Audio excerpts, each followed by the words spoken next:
أما بعد فإن خير الحديث كتاب الله وخير الهدي هدي محمد صلى الله عليه وآله وسلم وشر الأمور محدثاتها وكل محدثة بدعة وكل بدعة ضلالة وكل ضلالة في النار اللهم صل وسلم على نبينا محمد وبارك وسلم وصل عليه أعوذ بالله من الشيطان الرجيم إنما يريد الله ليذهب عنكم الرجس أهل البيت وَيُطَهِّرَكُمْ تَطْهِيرًا۔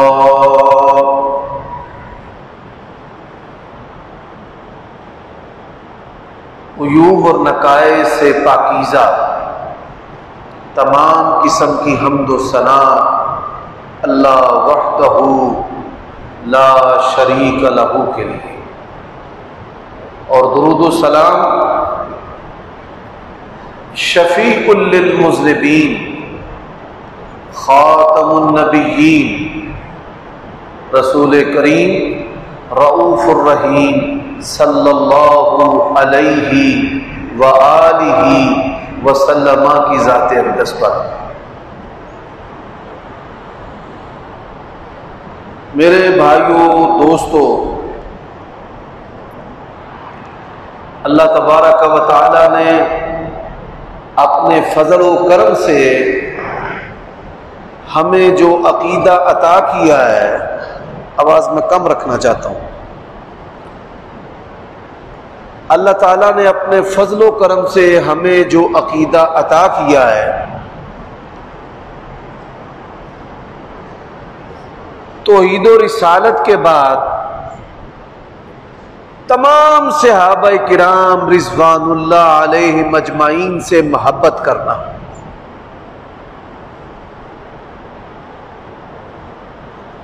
اور ان کے بارے میں یہ عقیدہ رکھنا کہ اللہ تعالیٰ ان سے راضی ہے،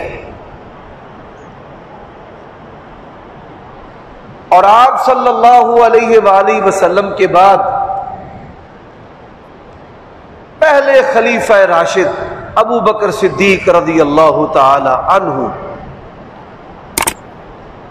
دوسرے خلیفہ علی منہاج النبوہ خلیفہ راشد عمر بن خطاب رضی اللہ تعالی عنہ، اور تیسرے خلیفہ حضرت عثمان رضی اللہ تعالی عنہ جو خلیفہ راشد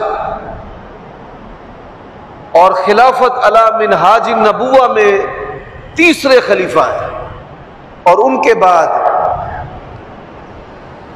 حضرت علی رضی اللہ تعالی عنہ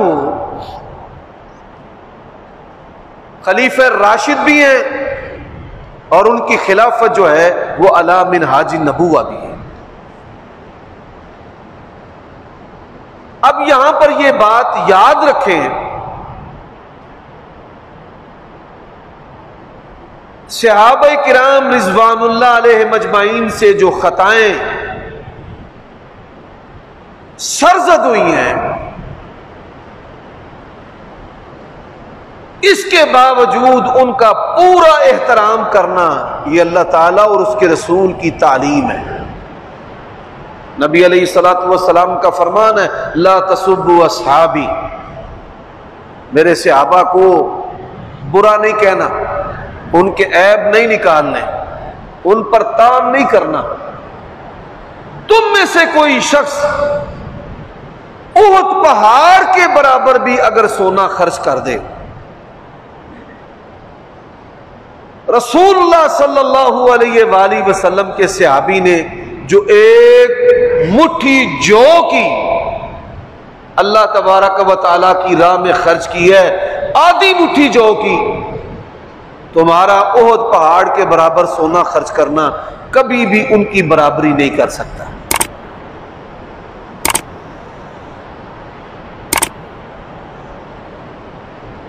دو قسم کے لوگ ایسے ہیں کہ جنہوں نے امت کے اندر بڑی گندگی پھیلائی ہے. ایک رافضی جنہوں نے نبی علیہ الصلوۃ والسلام کی بیویوں کا اہل بیت سے ہونے کا انکار کر دیا. آپ ایک لمحہ کے لیے سوچیں، اگر انسان ماؤں کی نفی جو ہے ان کے وجود کی، ان کے گھر سے ہونے کی نفی کر دے گا تو گھرانہ جو ہے وہ مکمل ہوگا یا ناقص ہوگا؟ جڑوں کے بغیر درخت نہیں پیدا ہوتا، اور ماں کے بغیر بیٹے اور بیٹیاں پیدا نہیں ہوتی.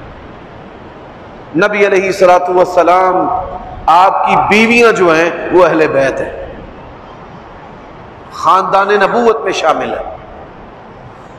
انہوں نے نبی علیہ الصلوۃ والسلام کی ایک بیٹی کے علاوہ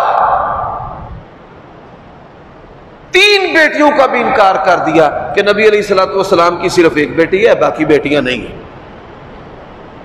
اور اس بارے میں سوشل میڈیا پر ایک ویڈیو کلپ جو ہے وہ بھی وائرل ہے. لوگ سنتے ہیں اور پریشان ہوتے ہیں کہ نبی علیہ الصلوۃ والسلام نے 25 سال کی عمر میں نکاح کیا، 5 سال تک اولاد نہیں ہوئی، تو اعلان نبوت تک نبی علیہ الصلوۃ والسلام کی 2 بیٹیوں کی شادی کیسے ہوگی؟ یہ ساری باتیں جو ہیں وہ دھوکے اور جھوٹ پر مبنی ہیں. اپنے مسلک کو سچا ثابت کرنے کے لیے نبی علیہ الصلوۃ والسلام کو عرصہ دراز تک بے اولاد ثابت کرنا یہ نبوت اور رسالت کا استخفاف نہیں تو اور کیا ہے. آپ صلی اللہ علیہ وآلہ وسلم کی بیٹیوں کا انکار کر دیا.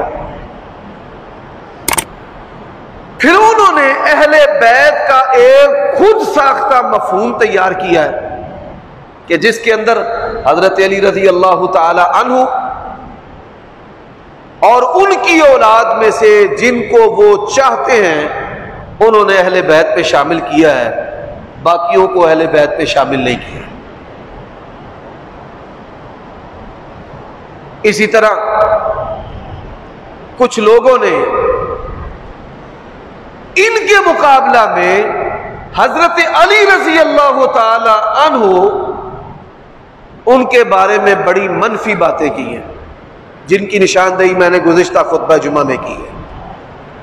ان باتوں میں سے پہلی بات کہ جن لوگوں نے حضرت عثمان کو قتل کیا انہی لوگوں نے حضرت علی کو خلیفہ بنایا ہے. یہ روئے زمین کا بدترین جھوٹ ہے. جن نفوس قدسیہ نے، جن صحابہ کرام نے حضرت ابو بکر کو، عمر کو، عثمان کو خلیفہ بنایا ہے، انہی صحابہ کرام نے حضرت علی رضی اللہ تعالی عنہ کو خلیفہ بنایا ہے. پھر اسی طرح لوگ کہتے ہیں جی حضرت عثمان رضی اللہ تعالی عنہ کے جو قاتل تھے حضرت علی نے ان سے جان بوجھ کر بدلہ نہیں لیا، یہ بھی جھوٹ ہے. پھر تیسری بات کہ نعوذ باللہ من ذالک محمد بن ابی بکر رضی اللہ تعالی عنہ جو حضرت ابو بکر صدیق رضی اللہ تعالی عنہ کے بیٹے تھے، ان کے بارے میں منفی پروپیگنڈا کرنا کہ وہ حضرت عثمان کی شہادت میں شریک. کوئی صحابی بھی کسی خلیفہ اور کسی صحابی کے قتل میں شامل نہیں. یہ پھیلائی کوئی بے بنیاد خبریں ہیں اور بالکل جھوٹی باتیں.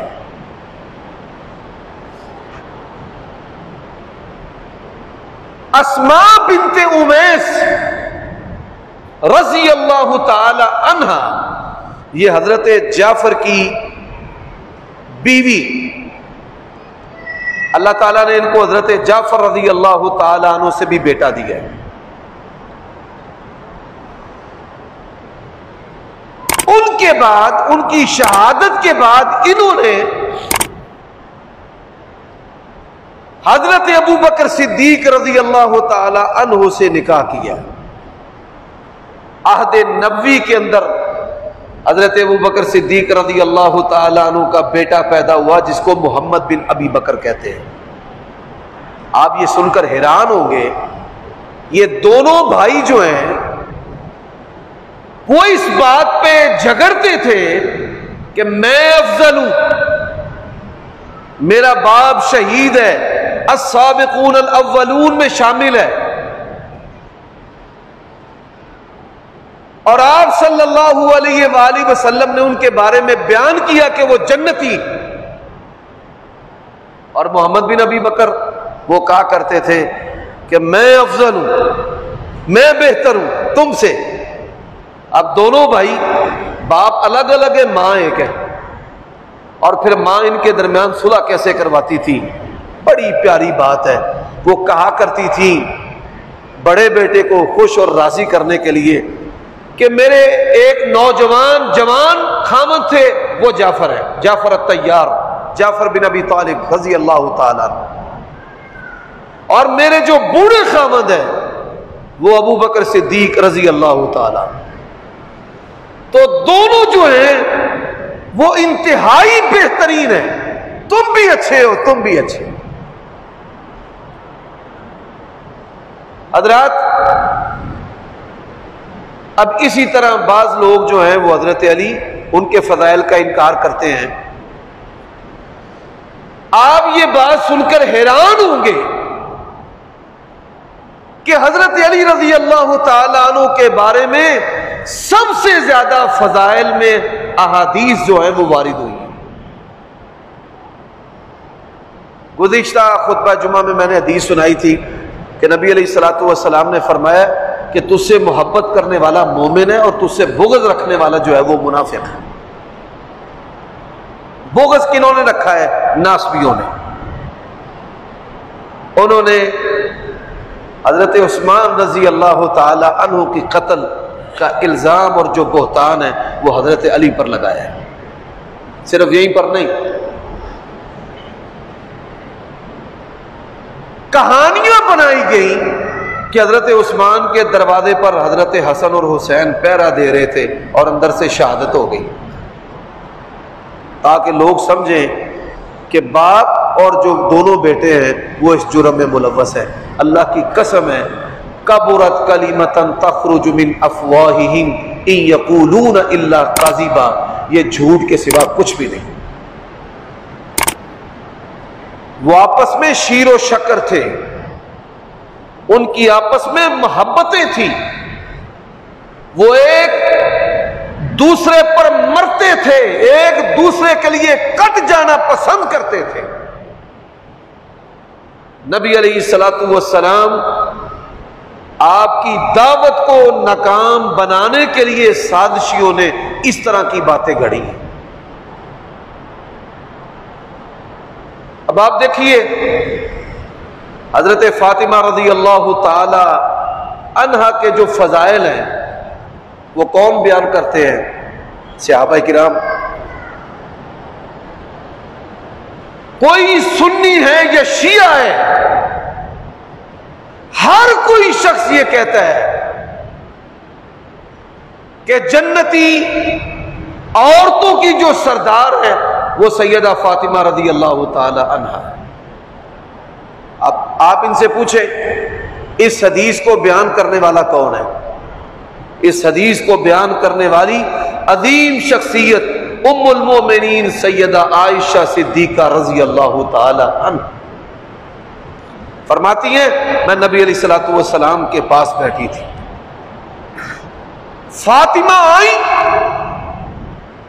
آپ صلی اللہ علیہ وآلہ وسلم نے ان کے کان میں ایک بات کہی، انہوں نے مسکرانا شروع کر دیا. پھر ایک بات کہی، انہوں نے رونا شروع کر دیا. اب وہ کون سی بات کہی کہ جس پر وہ پریشان ہوئی اور روئی؟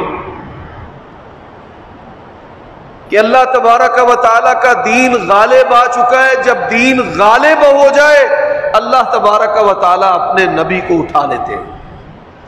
اور یہی وجہ ہے کہ نبی علیہ الصلوۃ والسلام کا فرمان ہے واللہ لا اعلم قدر بقائی فیکم، اب مجھے نہیں پتا کہ میں تمہارے اندر کتنی دیر زندہ رہوں۔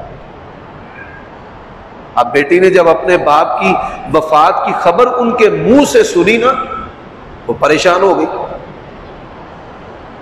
آپ یہ سن کر حیران ہوں گے،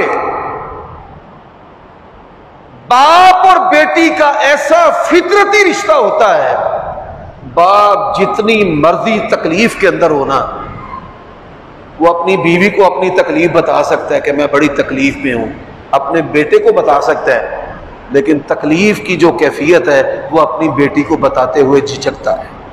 یہ فطرتی رشتہ ہے۔ نبی علیہ الصلوۃ والسلام بیمار تھے اس بیماری کے ساتھ کہ جس بیماری میں آپ اپنے رب سے ملے، جس کو مرض الموت کہتے ہیں۔ سیدہ فاطمہ رضی اللہ تعالی عنہا کہتی ہیں میں نبی علیہ الصلوۃ والسلام کے پاس آئی، میں نے محسوس کیا کہ میرے والد محترم اللہ کے نبی اور رسول بڑی تکلیف میں ہیں۔ نبی علیہ الصلوۃ والسلام نے مجھے تسلی دیتے ہوئے کہا لیس علی ابیک قرب بعد اليوم، آج کے دن کے بعد تیرے باپ پر کوئی تکلیف نہیں ہوگی۔ حضرت فاطمہ سمجھی کہ نبی علیہ الصلوۃ والسلام صحت مند ہو جائیں گے، لیکن جب اگلا دن آیا تو رسول اللہ صلی اللہ علیہ وسلم فوت ہو گئے۔ جب بندہ فوت ہو جائے پھر تو بیماری نہیں رہتی۔ نبی علیہ الصلوۃ والسلام نے اپنی بیٹی کو یہ نہیں بتایا کہ میں نے کل فوت ہو جانا ہے جب میں دنیا سے جا رہا ہوں، فرمایا آج کے دن کے بعد تیرے باپ کے اوپر کوئی تکلیف نہیں ہے۔ حضرات دوسری بات، نبی علیہ الصلوۃ والسلام نے فرمایا کہ اللہ تعالیٰ نے تجھے سیدۃ نساء اہل الجنہ بنایا ہے، جنتی عورتوں کی سردار بنایا ہے۔ اب مجھے بتائیے اگر ان کے درمیان کوئی بغض، کوئی عداوت، کوئی دشمنی، کوئی رکھنا ہوتا تو اس حدیث کو کون بیان کرتی ہیں؟ ام المؤمنین سیدہ عائشہ رضی اللہ تعالی عنہا۔ اب حضرت علی رضی اللہ تعالی عنہ ان سے محبت کرنے والوں میں بعض لوگ شدید گمراہ ہیں، ایک ہاتھ سے بڑھنے والے اور ایک پیچھے رہنے والے۔ ہاتھ سے بڑھنے والے حضرت علی کو صحابہ کرام کے دور سے لے کر آج تک نعوذ باللہ اللہ قرار دیتے ہیں۔ آپ یوٹیوب پر چلے جائیں، اردو کے اندر آپ کو ایسے انسان ملیں گے کہ جو کہتے ہیں کہ نعوذ باللہ حضرت علی جو ہیں وہ اللہ ہے۔ امام بخاری صحیح بخاری کے اندر حدیث لے کر آئے ہیں، حضرت علی کی خلافت کے دور میں یہ فتنہ کھڑا ہوا، انہوں نے کہا حضرت علی جو ہیں یہ اللہ ہے، نعوذ باللہ من ذالک۔ بظاہر انسان ہے لیکن حقیقت میں جو ہیں وہ اللہ ہے۔ یہ عقیدہ کہاں سے آیا؟ یہ عقیدہ اصل میں یہود و نصارہ کا ہے، جو کہتے ہیں حضرت عزیر بظاہر انسان ہے لیکن اللہ ہے، حضرت عیسیٰ بظاہر انسان ہے لیکن اللہ ہے۔ عبداللہ بن سبا یہ پہلا شخص تھا جس نے یہ عقیدہ لوگوں کے اندر نشر کیا کہ حضرت علی جو ہیں بظاہر انسان ہیں لیکن نعوذ باللہ من ذالک وہ حقیقت میں اللہ ہے۔ حضرت علی رضی اللہ تعالیٰ عنہ نے کہا ان کو گرفتار کرو، گرفتار کر لیا، 3 دن تک ان کو سمجھاتے رہے، 3 دن تک۔ اللہ نے قرآن مجید میں کہا فذکر فإن الذکر تنفع المؤمنین، اے میرے پیارے نبی آپ نصیحت کریں، نصیحت جو ہے وہ ایمان والوں کو فائدہ دیتی ہے، اور جن کے دل بگڑے ہوئے ہیں ان کو جو ہے وہ نصیحت مرض میں اور زیادہ کر دیتی ہے۔ حضرت علی رضی اللہ تعالیٰ عنہ ان کو سمجھاتے رہے کہ اللہ کھاتا اور پیتا نہیں ہے، میں کھاتا اور پیتا ہوں، یہ دیکھو تمہارے سامنے کھا رہا ہوں پی رہا ہوں. اللہ سوتا نہیں ہے. لا تاخذہ سنۃ ولا نوم، میں سوتا بھی ہوں جاگتا بھی ہوں. اللہ کی بیویاں نہیں ہیں. لم یتخذ صاحبۃ ولا ولدا، اللہ کی اولاد بھی نہیں ہے، میری بیویاں بھی ہیں اور میری اولاد بھی ہے. کوئی اللہ کے ساتھ لڑائی نہیں کر سکتا. تو بھائی کوئی اللہ کے ساتھ لڑ سکتا ہے؟ وَهُوَ الْقَاهِرُ فَوْقَ عِبَادِهِ. کائنات میں اللہ کی ہستی ہے، اس کے مقابلہ میں ہر ایک مغلوب ہے، اللہ سب پر غالب ہے. اچھا میرے جو دشمن ہیں ان سے میری لڑائیاں ہوتی ہیں. جو صفات بشریت ہیں وہ صفات بشریت مجھ میں ہیں، وہ پھر بھی ڈٹے رہے. اور حضرت علی رضی اللہ تعالیٰ عنہ نے پھر ان کو بڑی عبرتناک سزا دی. یہ بڑے افسوس کی بات ہے، دین اور مذہب کے نام پر جب کوئی فتنہ بنتا ہے پھر عرصہ دراز تک وہ فتنہ جو ہے وہ لوگوں کے اندر زندہ رہتا ہے. مرزا غلام احمد قادیانی نبی رسول تو بڑی دور کی بات ہے، اسے کوئی شریف انسان بھی ثابت نہیں کر سکتا، لیکن بڑے بڑے جو پڑھے لکھے لوگ ہیں وہ اس کو نبی اور رسول مانتے ہیں. ہمارے گجرانوالہ شہر میں ایک دوست ہیں، شیخ برادری سے ان کا تعلق ہے. انہوں نے اپنی والدہ کا جگر جو ہے انڈیا سے تبدیل کروایا. جو ڈاکٹر ہے جگر تبدیل کرنے والا، تو وہ ان کو کیا کہتا ہے، یہ گاؤں موتر میں پیتا ہوں، اس میں بڑی شفا ہے. کتنا پڑھا لکھا آدمی ہے اور مت ماری ہوئی ہے. اف لکم ولم تعبدون، تم پر بھی افسوس ہے اور جن کی تم بندگی کرتے ہو ان چیزوں پر بھی افسوس ہے کہ لوگ گائے کے پیشاب کو نعوذ باللہ اپنا رب اور مشکل کشا مانتے ہیں. ایسے ہی تھا نا مشرکین مکہ، اونٹنی پیشاب کرتی تھی، اس کے ساتھ اپنا معبود بنا کر اس کو سجدہ کرتے تھے. آج وہ چیزیں پڑھے لکھے لوگوں کے اندر موجود ہیں. یہ جان بوجھ کر صحابہ کرام کے بارے میں جھوٹی باتیں پھیلائی گئی ہیں، اور بالخصوص دو صحابہ کرام، ایک حضرت علی رضی اللہ تعالی عنہ اور ایک حضرت معاویہ رضی اللہ تعالی عنہ. حالانکہ وہ بہم شیر و شکر تھے، ایک دوسرے سے محبت کرنے والے تھے، ان کی آپس میں رشتہ داریاں تھیں، وہ ایک دوسرے کے پیچھے نمازیں پڑھتے تھے. باتیں بنانے والے جب باتیں بناتے ہیں، حضرت علی نے 6 ماہ بیعت نہیں کی. صرف ایک ان سے سوال کریں کہ 6 ماہ انہوں نے نمازیں کس کے پیچھے پڑھی ہیں؟ کیا وہ مسجد نبوی کو چھوڑ گئے تھے؟ کیا انہوں نے ابو بکر صدیق کی اقتداء اور امامت میں نمازیں نہیں پڑھی؟ کیا ان کو امام ماننا یہ خلیفہ اور امام تسلیم کرنا نہیں ہے؟ حضرات اسی طرح لوگوں نے باتیں بنائی ہیں حضرت عمر کے بارے میں. کیا بات بنائی ہے؟ 1000 سال سے زائد عرصہ ہو چکا ہے یہ گپ چل رہی ہے اور اس کا حقیقت کے ساتھ کوئی تعلق نہیں کہ حضرت عمر نے فاطمہ سلام اللہ علیہا کا دروازہ جلا دیا اور چوکھٹ جو ہے وہ لگنے سے ان کا حمل ضائع ہو گیا. اللہ کی قسم ہے جھوٹ کے سوا کچھ نہیں. حضرت عثمان کے بارے میں جھوٹی باتیں بنائی گئیں کہ انہوں نے اپنوں کو نوازا، عہدے دیے، مال دیا، اور بڑے بڑے لوگ جو ہیں وہ تاریخ کو پڑھ کر ان کا دماغ جو ہے وہ خراب ہو گئے. حضرت علی کے بارے میں کہ یہ نظریہ میں نے آپ کو سنایا ہے کہ وہ اللہ ہیں، آج تک یہ نظریہ چلتے آ رہا ہے. اور اسی طرح حضرت علی کی دشمنی میں آج تک وہ نظریات جو ہیں وہ چلتے ہوئے آ رہے ہیں کہ انہوں نے حضرت عثمان کے قاتلوں کو عہدے دیے اور حضرت عثمان کے قاتلوں نے ان کو خلیفہ بنا دیا. جھوٹ ہے. میرے بھائیوں دوستو، اب میں جن کا تذکرہ کرنے لگا ہوں کئی لوگ جو ہیں ان کو حضرت حسن و حسین کے فضائل جو ہیں وہ برداشت نہیں ہوتے.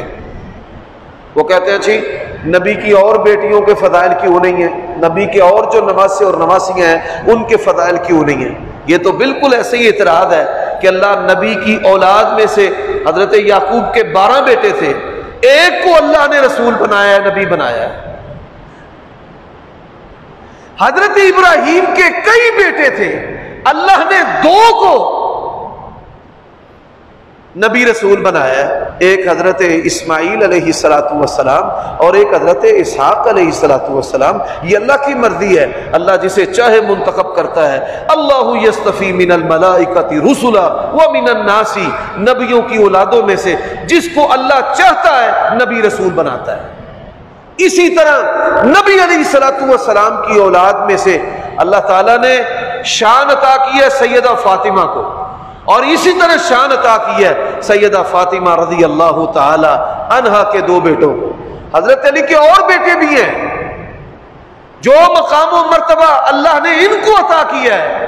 اب لوگ جو ہیں فضول بہانے بنا کر ان کے فضائل سے انکار کرتے ہیں. اب رسول اللہ صلی اللہ علیہ وسلم کا فرمان کیا ہے؟ فرمایا الحسن والحسین سیدا شباب اہل الجنہ وابوہما خیرا منہما. فرمایا حسن اور حسین جو ہیں یہ جنتی جوانوں کے سردار ہیں, اور ان کے جو باپ ہیں وہ ان دونوں سے بہتر اور افضل ہیں. حضرت علی رضی اللہ تعالیٰ عنہ ان دونوں سے افضل ہیں. اب رسول اللہ صلی اللہ علیہ وسلم نے کیا کہا ہے؟ فرمایا ہما ریحانہ طایہ, یہ حسن اور حسین جو ہیں یہ دونوں میرے خوشبودار پھول ہیں. ریحان یہ نیازبو کو کہتے ہیں, بڑی اس کی خوشبو انسان کو بھاتی ہے, فضا کو معطر کرتی ہے. آپ صلی اللہ علیہ وآلہ وسلم نے ان کو اپنا ریحان, اپنا پھول قرار دیا. اب رسول اللہ صلی اللہ علیہ وآلہ وسلم ان سے کتنی محبت کرتے تھے, ایک موضوع ہے. وہ موضوع کیا ہے؟ کن کن صحابہ کرام کی شکلیں نبی علیہ السلام کے ساتھ ملتی ہیں. صحابہ کرام میں سے بعض, آپ کے خاندان میں سے بعض افراد ایسے ہیں کہ جن کی شکلیں نبی علیہ السلام کے ساتھ ملتی تھی. صحیح بخاری کے اندر حدیث ہے, برا رضی اللہ تعالیٰ عنہ کہتے ہیں میں نے خود اپنی آنکھوں سے دیکھا ہے کہ نبی علیہ السلام نے حسن کو اپنے کندھوں پر بٹھایا ہوا تھا, سوار اپنے اوپر, اور اسی طرح حضرت ابوبکر صدیق نے بھی ان کو اپنے کندھوں پر بٹھایا. نبی علیہ السلام کی سنت کی اتباع میں اپنے کندھوں پر بٹھایا, اور کیا فرمایا؟ شبیہ بالنبی لا بعلی. اس کی جو شکل ہے, حضرت حسن رضی اللہ تعالیٰ عنہ کی جو شکل و صورت ہے وہ نبی علیہ السلام کے ساتھ ملتی تھی. حضرت حسین رضی اللہ تعالیٰ عنہ شکل ان کی بھی ملتی تھی, لیکن ان کی جو چال ڈھال تھی, چلنا جو تھا, وہ نبی علیہ السلام کی طرح تھا. اب آپ صلی اللہ علیہ وآلہ وسلم ان کے لیے منبر سے اترے اور ان کو اٹھائیں, ان کو اپنا پھول قرار دیں اور ان کے بارے میں کہیں حسین منی, حسین مجھ سے ہے. اب اس بات کی تو سمجھ آتی ہے کہ حسین نبی علیہ السلام سے ہیں, آپ کی بیٹی کے بیٹے ہیں, لیکن آپ صلی اللہ علیہ وسلم نے فرمایا اور میں حسین سے ہوں. اس کا کیا مطلب و معنی ہے؟ آپ صلی اللہ علیہ وسلم نے فرمایا میں حسین سے ہوں. آپ صلی اللہ علیہ وسلم نے فرمایا کہ علی مجھ سے ہے, میں علی سے ہوں. آپ صلی اللہ علیہ وسلم نے فرمایا جلیبیب مجھ سے ہے, میں جلیبیب سے ہوں. آپ صلی اللہ علیہ وسلم نے فرمایا اشری مجھ سے ہے, میں اشریوں سے ہوں. چھوٹے کی نسبت بڑے کی طرف ہو, یہ تو بات سمجھ آتی ہے کہ بیٹے کی نسبت باپ کی طرف ہے, پوتے کی نسبت دادے کی طرف ہے, امتی کی نسبت نبی کی طرف ہے.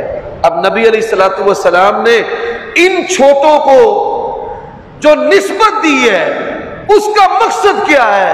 ان کو محبت دینا, ان کو عزت دینا, ان کو مرتبہ دینا کہ یہ نبی علیہ السلام جیسے ہیں, سیرت و کردار میں محبت میں ان سے محبت کرنا رسول اللہ صلی اللہ علیہ وسلم سے محبت کرنا ہے۔ اور یہی وجہ ہے کہ آپ صلی اللہ علیہ وآلہ وسلم کا فرمان ہے، احب اللہ من احب حسینا، اے اللہ جو حسین سے محبت کرتا ہے تو اس سے محبت کر، اور جو حسین اور حسن سے بغض رکھتا ہے اے اللہ تو بھی اس سے بغض رکھ۔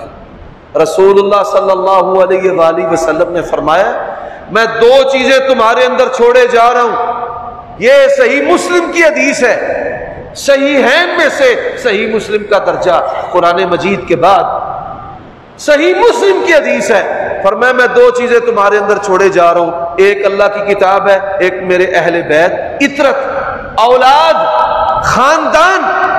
یہ بات اللہ کے نبی نے کیوں کہی ہے؟ کیونکہ رسول اللہ صلی اللہ علیہ وسلم کی زندگی دو طرح کی ہے، ایک گھریلو زندگی ہے جو صحابہ سے بڑھ کر اہل بیت جانتے ہیں، ان عائشہ ام المؤمنین، اللہ کے نبی کی زندگی کو حضرت عائشہ بیان کرتی ہیں، حسن و حسین بیان کرتے ہیں، حضرت علی بیان کرتے ہیں، آپ کی بیٹی سیدہ فاطمہ بیان کرتی ہے، نبی علیہ السلام کی بیویاں بیان کرتی ہیں، اور ایک وہ زندگی ہے جو نبی علیہ الصلوۃ والسلام نے اپنے گھر سے باہر گزاری ہے صحابہ کرام رضوان اللہ علیہ مجمعین کے اندر۔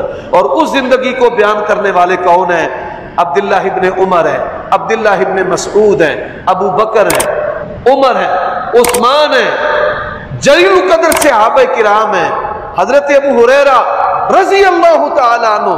تو میرے بھائیوں دوستو، ہمارا گزارا اہل بیت کے بغیر بھی نہیں ہے اور ہمارا گزارا صحابہ کرام کے بغیر بھی نہیں ہے۔ پورا جو دین ہے اس پورے دین کے اندر خاندان نبوت کا کردار بھی ہے اور صحابہ کرام کا کردار بھی ہے۔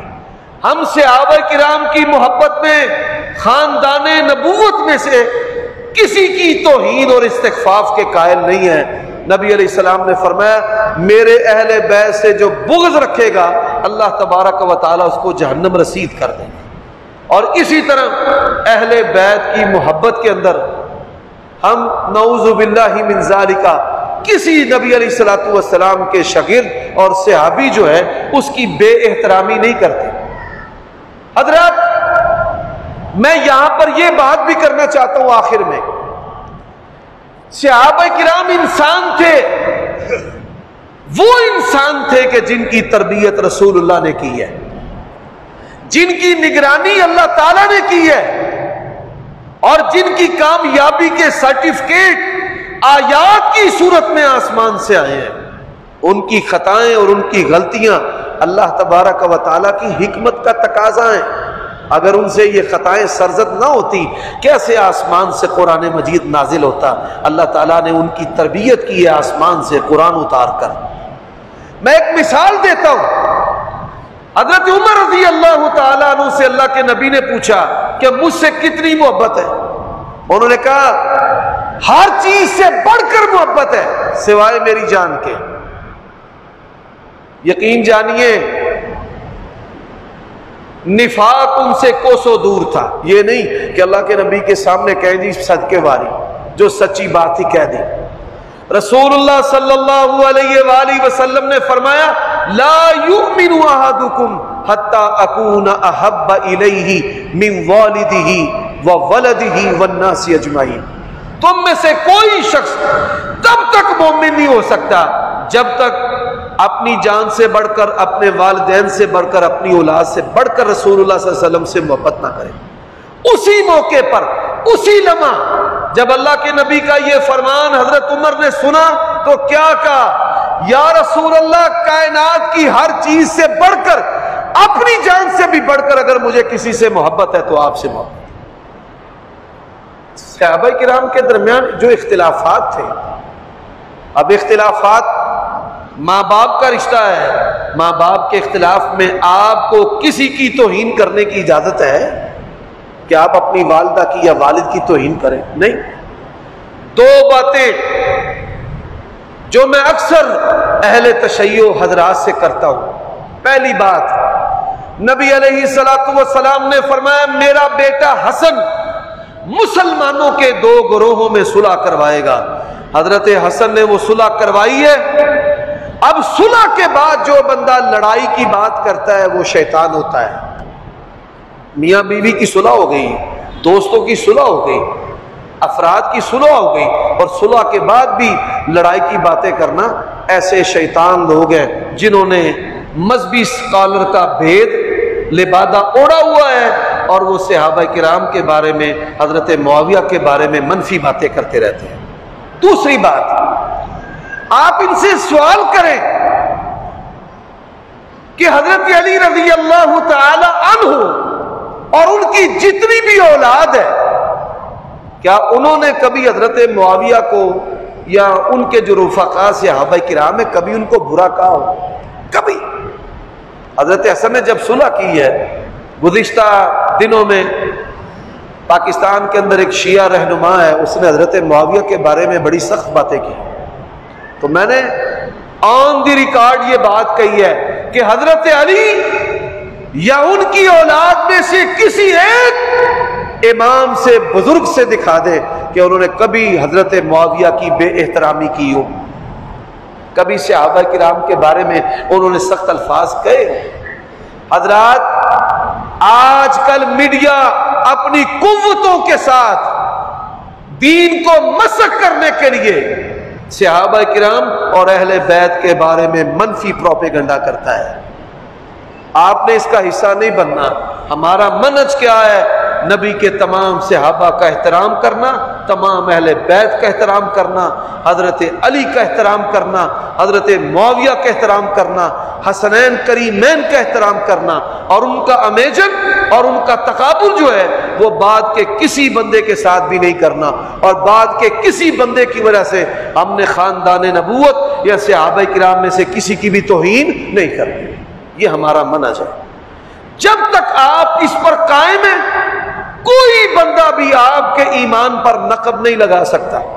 حضرت علی کے بیٹے ہیں حضرت حسن اور حسین، حضرت حسین کے بیٹے ہیں زین العابدین، زین العابدین کے بیٹے ہیں امام باقر، امام باقر کے بیٹے ہیں امام جعفر، جن کی طرف فقہ جعفریہ منسوب ہے، امام جعفر کے بیٹے ہیں موسیٰ کاظم، موسیٰ کاظم کے بیٹے ہیں امام رضا، امام رضا کی اولاد ہے امام علی تقی اور علی نقی۔ کبھی کسی نے کسی صحابی کے بارے میں، نبی علیہ السلام کی کسی بیوی کے بارے میں کوئی منفی بات کی ہو؟ اللہ کی قسم ہے کبھی انہوں نے منفی بات نہیں کی۔ اور پھر اس سے بڑھ کر کبھی انہوں نے سبیلیں نہیں لگائی، کبھی انہوں نے ڈولی نہیں نکالی، کبھی انہوں نے مہندی نہیں نکالی، کبھی انہوں نے شبیہ ذوالجناح نہیں نکالی، کبھی انہوں نے الگ سے 1.5 اینٹ کی مسجد یا امام بارگاہ نہیں بنائی۔ وہ صحابہ کرام کے پیچھے نمازیں پڑھتے رہے، اور وہ قرآن مجید کی اس آیت کا مصداق محمد الرسول اللہ والذین معہ اشداء علی الکفار رحماء بینہم، یہ رسول اللہ کی جماعت ہے جو آپس میں نرم ہے اور کافروں پر سخت ہے۔ یہ تاریخ کہتی ہے کہ وہ آپس میں سخت تھے، قرآن کہتا ہے وہ آپس میں نرم ہے۔ آپ نے فیصلہ کرنا ہے کہ ہم نے اللہ کی بات ماننی ہے یا جھوٹے راویوں کی بات ماننی ہے، ہم نے قرآن کو ماننا ہے یا اخبار کو ماننا ہے، یہ فیصلہ آپ نے کرنا ہے۔ اور ہمارا انتخاب کیا ہے؟ اللہ بھی سچا ہے، اللہ کے رسول بھی سچے ہیں، باقی پوری دنیا جھوٹ بول سکتی ہے، اللہ اور اللہ کے رسول جو ہیں وہ سچے ہیں۔